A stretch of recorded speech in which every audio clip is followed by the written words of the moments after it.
Bienvenue sur ce 6e épisode de la série Héroïne cachée. Aujourd'hui, parlons d'une femme incroyable qui a changé le cours de l'histoire américaine. Au début des années 1800, les États-Unis cherchent à explorer et à sécuriser leur nouveau territoire, la Louisiane, tout fraîchement achetée à la France. C'est une époque de tension entre les puissances européennes, les nations amérindiennes et les colons américains. Sacagawea est née en 1788 dans la tribu des Shoshones, dans l'Idaho d'aujourd'hui. À ses 12 ans, la famille de Sacagawea est attaquée et tuée par une tribu ennemie, les Hidatsas. Elle est alors enlevée et traitée comme une esclave. Elle est vendue à Toussaint Charbonneau, un trappeur français de 46 ans qui l'épouse alors qu'elle n'a que 13 ans. Toussaint n'a pas bonne réputation, il était souvent décrit comme imprévisible et opportuniste. Il est déjà marié quand on lui cède Sacagawea. En 1804, Thomas Jefferson charge Lewis et Clark de lancer une grande expédition pour explorer le territoire de la Louisiane.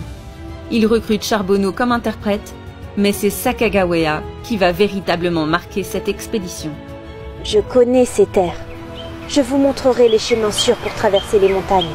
À tout juste 16 ans, elle est enceinte au moment du départ. Elle accouchera de son bébé Jean-Baptiste, dit Pompe, et le portera sur son dos pendant l'expédition. Mon fils est mon espoir. Je le porte pour qu'il voie un monde plus vaste que celui dans lequel je suis née. Ayant déjà fait de longues traversées avec les Hidatsas, sa connaissance des langues indigènes et des terrains est cruciale.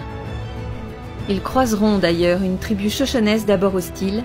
Ils découvriront que le chef se trouve être le frère de Sacagawea. Au lieu de rester avec sa tribu, elle décide de continuer l'expédition. Je suis de votre peuple. Elle aide à négocier avec les tribus, à trouver des passages sûrs et même à sauver des documents et des provisions lors d'une tempête. Les rivières ici sont traîtresses après la fonte des neiges. Nous devrions attendre avant de traverser. Grâce à elle, l'expédition a pu cartographier le territoire et ouvrir la voie de l'expansion vers l'ouest. Loin de savoir que ces travaux accéléreront le génocide amérindien.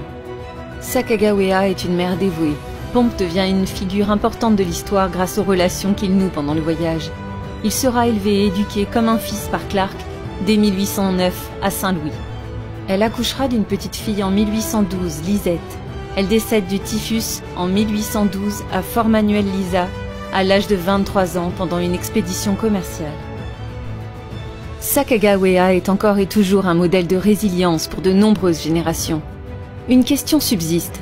Aurait-elle été au bout de l'expédition si elle avait su ce qui allait se produire pour les peuples amérindiens ?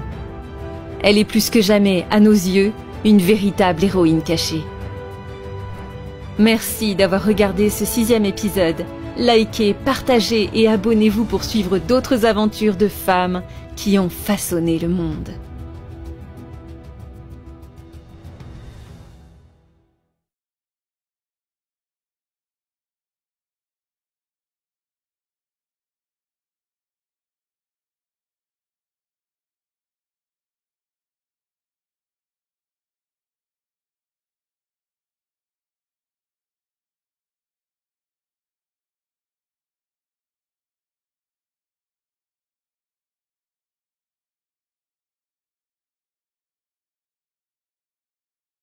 Je n'ai pas choisi ce chemin. Mais je suis ici. Ma force me guidera et je ferai ce qu'il faut pour mon enfant.